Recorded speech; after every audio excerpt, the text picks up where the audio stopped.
Zaxby's has been perfecting chicken fingers for 30 years. And now we're going to the sea. Shrimp butterflied and fried to perfection. And a perfect blend of Zax sauce and cocktail sauce called Zax Tail Sauce. The perfect southern fried shrimp meal. Woo, saucy! Zaxby's. Joe Dredge. Mornings on WROK.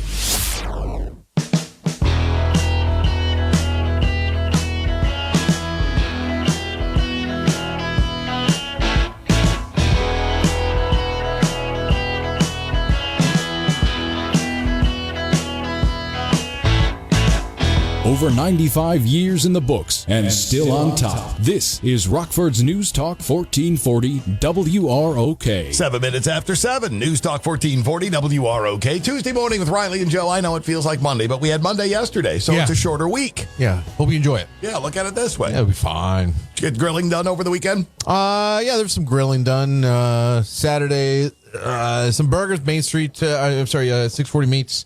Just one of those pre-made burgers, a pair of blue cheese stuffed, pair of bacon and cheddar stuffed. The blue cheese stuffed ones are unbelievable. Outstanding. Just grab some of those. I'm saying the word stuffed. I don't like to use that word because I don't like stuffed burgers. I don't like the Juicy Lucy is a wonderful contraption and I think it's good, but I don't like that big molten vat of cheese in the middle of two layers. No, right.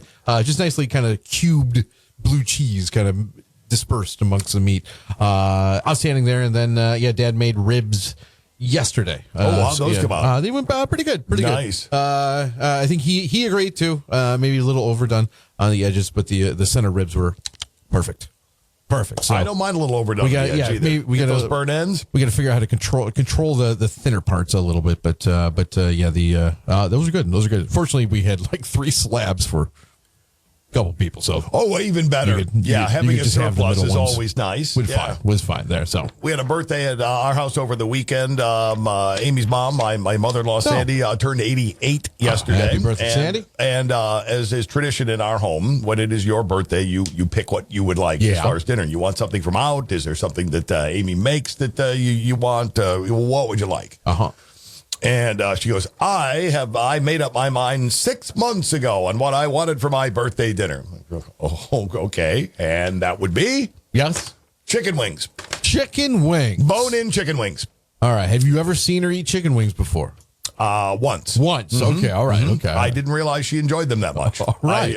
It wasn't as though it appears she didn't, but I just didn't realize that, wow, I like this so much. This is what I'm picking for my birthday.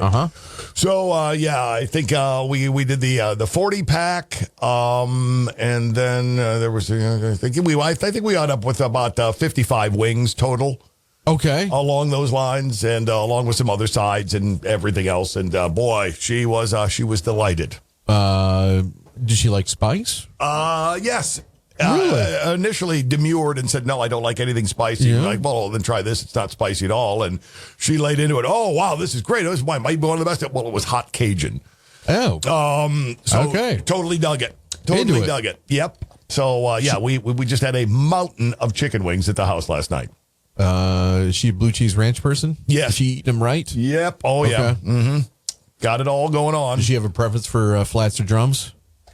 No preference. No preference. Okay. I'm a drum fan myself, but I'll take flats. Take flats. Once I figured out how to eat flats, it was a no-brainer. Once you figure out how to... There's a manipulation that needs to go on. Yeah, no, I get it. And I'm not... and part of the manipulation is why I don't go to wings very often. But once in a while, I really have a hankering. But if you can figure out that little trick to dislodge one of the 2 bones in the flats, and it turns into this little delightful meat popsicle at the end. I reckon it's worth getting a batch and just trying it out. By the way, flats contain less meat than drums, but it's easier to remove from the bones thanks to the lack of cartilage.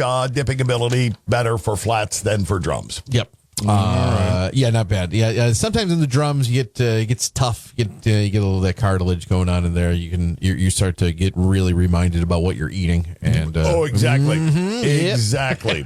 Like, that's enough animal product for me Joey today. Chestnut, by the way, competitive eater and winner of the U.S. Chicken Wing Eating Championship. I prefer 2-bone wings. They have less cartilage. I can get the meat off easier. All right. Oh, I see. Yeah, for competitive eaters, I'm sure that just slides right off. Yep. And so, it was outstanding. And now I'm good on wings for probably at least a month. Oh, month? Yeah. You about a month guy for wings? Give or take, maybe a little bit more, considering out of that 50 wing, I knocked back a good chunk. How many wings you eating in a sitting? More than 12?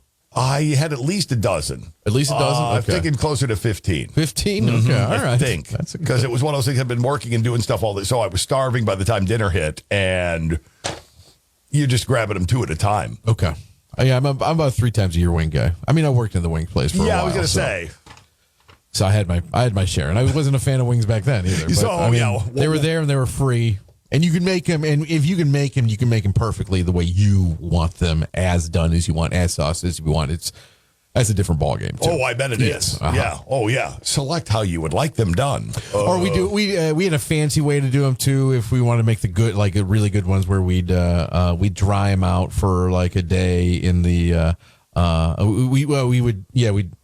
we'd fry them for a little, flash fry them for a little bit, then let them dry out in the cooler for like a day and a half, and then we'd bake them after that and put our own sauce on it, our own concoction.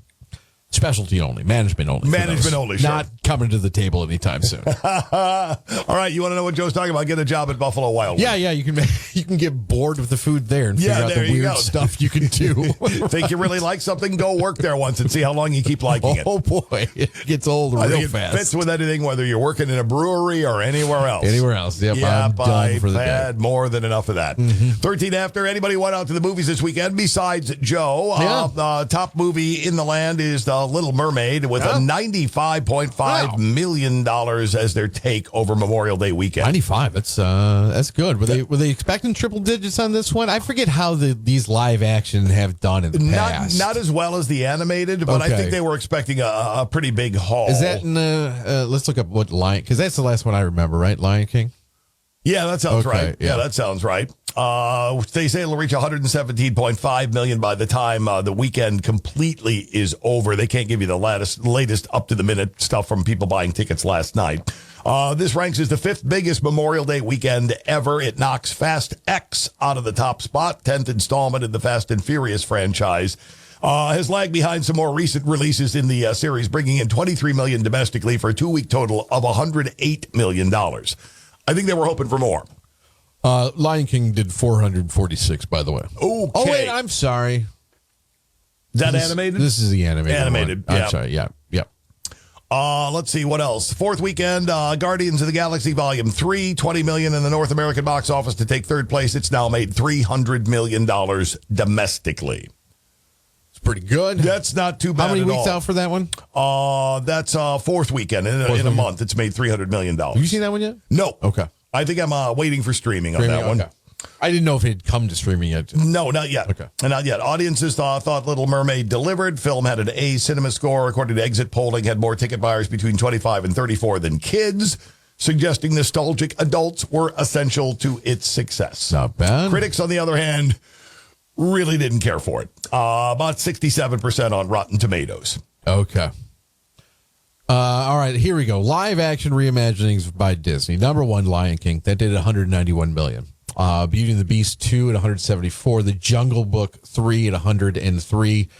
4 was Aladdin. It would be this now, right? Little Mermaid? Yep. Okay. Wait, Aladdin brought in 91. Yeah, it would. This one did top it at 95.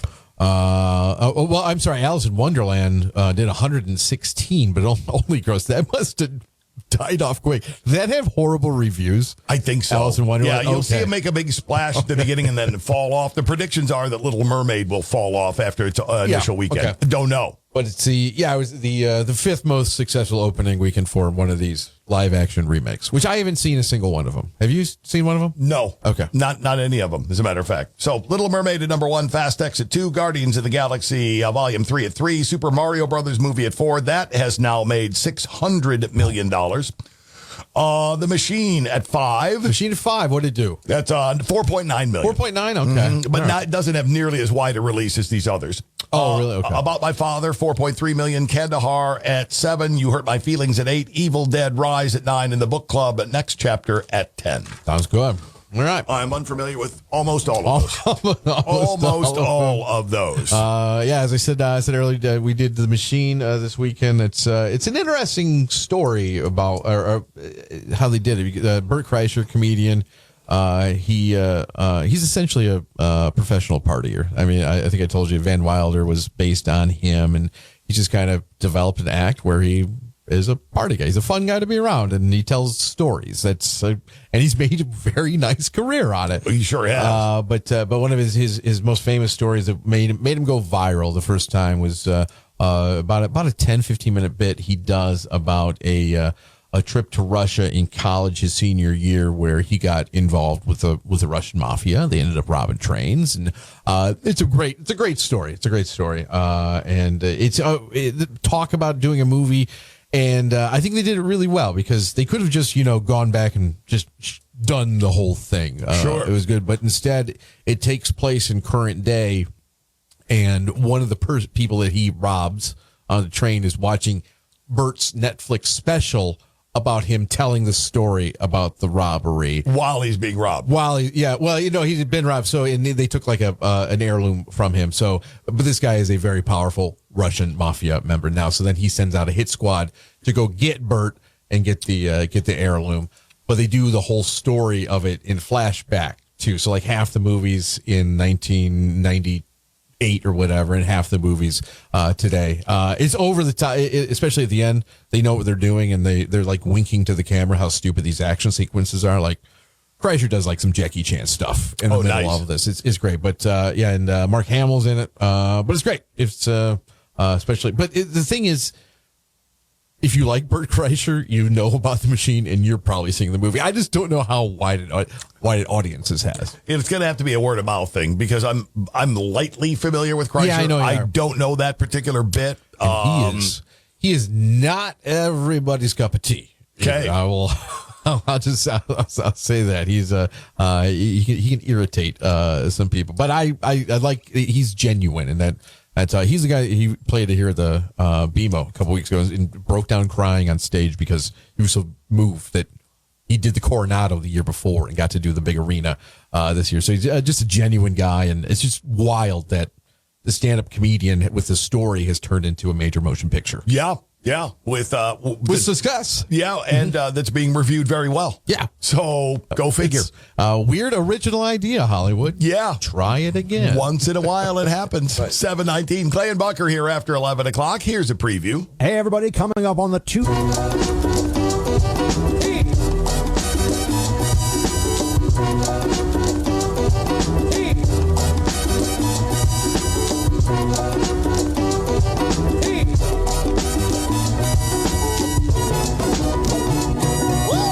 Over 95 years in the books and still on top. This is Rockford's News Talk 1440 WROK. 7:35 News Talk 1440 WROK. It's Riley and Joe. It's Tuesday morning. It's beautiful this morning. It's clear. It's sunny. It's 65. We're headed for 90 today. Winds are dead calm. Humidity's low at 57%. Chance of drawing any precipitation today is now dropped to zero. Zero? Yeah, right. Was it 1% before? They've just knocked it out entirely. 90. Your expected high today. Partly sunny skies. I'm going to go with mostly sunny right now. Anyway. Right now. Tomorrow, kind of a carbon copy of today with just a slightly elevated chance of precipitation at 20%. But we're looking at 90 again. 63s are low tonight. 65s are low Wednesday night. Thursday, we're at 90 again. Mostly sunny and another 20% chance. Friday's 92, basically all sun all day and a 10% chance. Saturday's 92 as well, partly sunny and a 6% chance. Okay. So we got heat and very little chance of rain this week. Yeah, it's going to be nice. For those who I got to water the yard at some point here. Yeah, I know it'll grow when I do that. Yeah, that's the deal you make every year. Or you just kill your grass right now. You can do that. Stop mowing right away. Yep. You can do that. We got a couple of neighbors who have gone into that mode. Okay. Yeah. Mm-hmm. Yeah. We have somebody over here that, I don't know, somebody I think has abandoned ship at a home that borders Radioland over here. Oh, really? Because I noticed the grass is now almost as high as the fence. Oh, it's getting up there? Yeah. All right. It's the kind of, you don't want to go into that grass because a velociraptor will get you. that's deep. that kind of Get long deep. grass they got. Stay out of the long grass. Yeah, that would be the yard, I think, in our neighborhood to stay out of here anyway. I'll keep Max away from that yard. Take a look right next to our Swedish friend, right next door to her. Oh, okay. Barbaro's neighbor. Oh, well, let's not hope Barbara's going to be okay with all that. Yeah, well, until things start creeping out of that grass, I think she'll be fine. She could fight it. Probably. Yeah. Couple of notes about bad days at work. Everybody's had them. Yeah. Who knows? Somebody tuned in right now is probably at work having one even as we speak. Maybe you're headed to one right now. Yep, and we're sorry about that. We've all had them from computer crashes to, I don't know, entire part of our roof collapsing during a storm at one point. We've all had things go wrong at work. Avon, Connecticut, hungry black bear barged into the garage of a Connecticut bakery, scared the hell out of several employees, and then ate 60 cupcakes before leaving. 60. Yeah. Workers at Taste by Spellbound in the town of Avon, Connecticut, were loading cakes into a van for delivery last week when the bear showed up. There are between 1,000 and 1,200 black bears living in the state of Connecticut, according to their environmental agency, with sightings last year in 158 of the state's 169 towns and cities. Wow. Okay. Got 169 towns and cities, 158 of them people have seen bears running around. That's a lot. Bakery owner. What town is this? This is Avon, Connecticut. Connecticut. Yep. Okay. A bakery owner, Miriam Stevens, wrote in an Instagram post she heard employee Maureen Williams, quote, screaming bloody murder and yelling there was a bear in the garage. Okay. Williams told TV station WTNH that she shouted to scare the bear off, but it didn't really work. It retreated and came back 3 times. Too many times. Said the bear finally charged at her, so she backed out of the garage and ran. Good move. Mm-hmm. Surveillance video shows bakery workers walking around the side of the business to try to scare the bear, but running away because the bear then scared them. Gotcha. Video shows the bear dragging a container of cupcakes from the garage into the parking lot. 60 cupcakes in the container, all of them eaten. A baker finally got the bear to leave by pulling up in his car and laying on the car horn. That's all it took? I guess so. All right. Nobody injured in the encounter. The bear was gone by the time cops and officers from Connecticut Department of Energy and Environmental Protection showed up. They said, nobody hurt. One in a series of troubling interactions between black bears and humans in Connecticut. 74-year-old woman suffered bites to her arms and legs last month when she was attacked by a bear walking her dog in a Hartford suburb, the first such attack of the year. 2 attacks last year, including one in October, where a 10-year-old boy was mauled in his backyard. Jeez. By a black bear? Yes. Wow. According to Connecticut spokesperson, frequency and severity of bear-human interactions is increasing. Statistics compiled by the department show there were a record 67 reports of bears entering Connecticut homes last year. The previous record goes back to 2020 when there were 45. And how many this year? 67. That's too many. Yep, 67. Friday, a bear cub wandered into a neighborhood near downtown Hartford and climbed up into a tree. Local residents delighted and surprised, saying it was highly unusual for bears to walk into town. Cops, animal control officers, state environmental authorities then responded, shutting the area down for 9 hours. Authorities eventually tranquilized the young bear and planned to relocate it. Its destination was not disclosed. Okay. Oh, no. Oh, it's off to a farm to live with all the other dogs. Oh, it's getting too friendly. Yeah, so we'll see what happens there. Yeah. But they're loading cupcakes in the van. Bear comes charging in, eats 60 of them, and scares the hell out of everybody trying to protect the cupcakes. Black bears are right on that dangerous line of being cute and deadly. Right. Same time. Well, a woman out 74 years old out walking with your dog, you're attacked by a bear? Bad. Oh, okay, bad one. We recently had the polar bear killing the people up in Alaska. Woman and child coming out of a school. That's right. I believe it was. Bad. And a grizzly bear or a polar bear. Polar bear Came around the corner and They're that's nasty. all she wrote. They're nasty. If I'm there, I give the bear a cursory. Can you please get out of here? Yep. I'll make a little noise if I can. Once that doesn't work, I am out the back door, and you can do whatever you want. Because best case scenario, he just leaves. Worst case scenario, destroys your store. But now, Riles, you're the bakery that got destroyed by a bear. That's good PR. And it's good PR. It's great PR. Yeah, you've gone global, actually. Right now. Yeah, because I saw this story everywhere this morning, including the BBC. So, nice. Yep. It's going to be a this has hot gone global. bakery. Yeah, I'm just thinking like you. I walk out, I see that. I order all of my employees to get inside, get the hell out of there. Let the bear have what he wants. Yeah, it's yours, too. We're not going to play hero here. We're not going to do any of that. Nobody's running for a gun. It's cupcakes. Yeah, nobody's running for a gun. We're not going to, no shots are going to be fired. We're just going to call the authorities and let them know we got a little problem here. Let's lock the door and actually we'll leave the door open. Maybe he wants to leave. Yeah, make sure that you got plenty of egress. But I don't want any part of that. No. I'll be across the street. Part 2, bad day at work. We have to put on some miles for this one. We go down to New Delhi for this one. Imagine this. I can picture this happening here. Okay. A government official in India has been suspended from his job after he ordered an entire water reservoir to be drained so he could retrieve his smartphone, which he had dropped into the reservoir while taking a selfie. Okay. This doesn't get much better. How big is this reservoir? Well, it's pretty big. Okay. Food inspector Rajesh Vishwas dropped his Samsung smartphone in the Kurkata Dam in the central Indian state of unpronounceable last week. According to the Times of India, he first asked local divers to jump into the reservoir to find his phone, claiming it contained sensitive government data. All right. But after initial efforts to receive his smartphone failed, he then ordered the reservoir to be emptied using diesel pumps. Over the next 3 days, more than 2 million liters of water were pumped out of the reservoir, which is enough to irrigate at least 1,500 acres of land during India's scorching summer. In videos that went viral, he is seen sitting under a red umbrella as diesel pumps run to drain water from the reservoir. Oh, that's a bad look. Yeah, I'm looking at that right here. There is the shot. Okay. That's a bad look.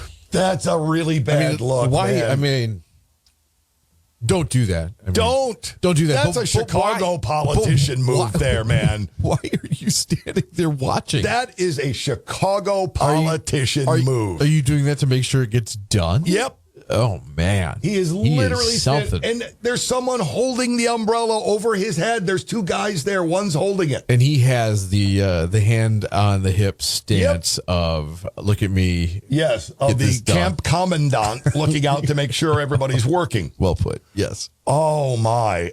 He told local media the water in the reservoir was unusable for irrigation and that he had received permission from a senior official to drain it. It is fine for irrigation, and no, he hadn't. Okay. The smartphone eventually retrieved, but useless because it was fully waterlogged. Well, authorities later suspended him after he was widely criticized for wasting precious water resources on a personal item. By the way, India is one of the most water-stressed countries with extreme temperatures on Earth, has led to severe water scarcity, crop losses, forest fires, and power outages. well, yeah. Well, Rajesh has his. That's like going to Washington State because you lost your phone in a hike through the forest, and you sat there and smoked cigars and chucked them into the brush. Yes. While everyone's looking for your phone. Exactly what it was. What are you doing? Yeah, I got the feeling Rajesh maybe has family in politics somewhere that got him to this job. It doesn't seem like the person that one is stupid. Right. That's, like just stupid. Yep. Like I thought maybe he had like a nice honor box and you're gonna go get it. No, you dropped your phone. It's done, dude. It's there's sensitive government data on it. Not anymore. Not dumb. anymore. It's waterlogged. What were you doing that you dropped your phone? Nothing. What were you doing? Taking a selfie. Just one dumb, two obviously pretty entitled. Oh my God. I mean, obviously pretty entitled. You divers, get in there, find my phone. We can't find it, sir. All right, let's get this sucker drained. Somebody get me an umbrella. I'm kind of impressed by the entitlement. You don't see it that stark and naked very often. No, like I said, this is a Chicago politician. This is a Louisiana. This is a Rhode Island politician. This could be ripped right out of the 50 states. Lori Lightfoot doesn't like stand on top of a building, standing like that, just looking at it while it happens. Like, no, she Lori goes back to her Lightfoot house. would have at least had someone else stand there and wait for it and watch, so you're not on the scene. That's not this guy. No. He gets not, it. He gets not it done. Rajesh. He gets it done right there. Wow. Okay. I'm impressed. All right. That's a good Anybody story. working for City of Rockford or Winnebago County government this week, go ahead and just do something today because you aren't going to top that. No, not Rajesh Vishwas. Cool guy. I Mayor want to know. McNamara has ordered the Rock River drained because he lost a sock. I don't see it. I wonder if he got that selfie off though, if he sent it out, or that was just lost to time as well. Could be in the cloud somewhere. Yeah, depending on how quickly your phone sends stuff to the cloud, I think that would be a great selfie for your opponent to run during the next election. By the way, time out. India, beautiful country. I'm sure has nice spots. They labeled this as the scenic spot in central India. This spot right here? Not really. Okay. All right. So we're not trying to be cruel. I am not. That's not a scenic spot. Not it. You don't have to be from someplace to identify a scenic spot. That ain't it. That's the spot that you dropped your phone taking the selfie. Yep. Like I said, go back to my first point. He seems dumb. Yep. 2 million liters of water drained for a guy's phone. Cool guy. 747 News Talk 1440 WROK. There's over Zaxby's has been perfecting chicken fingers for 30 years. And now we're going to the sea. Shrimp butterflied and fried to perfection. And a perfect blend of Zax sauce and cocktail sauce called Zax Tail Sauce. The perfect southern fried shrimp meal. Woo, saucy! Zaxby's.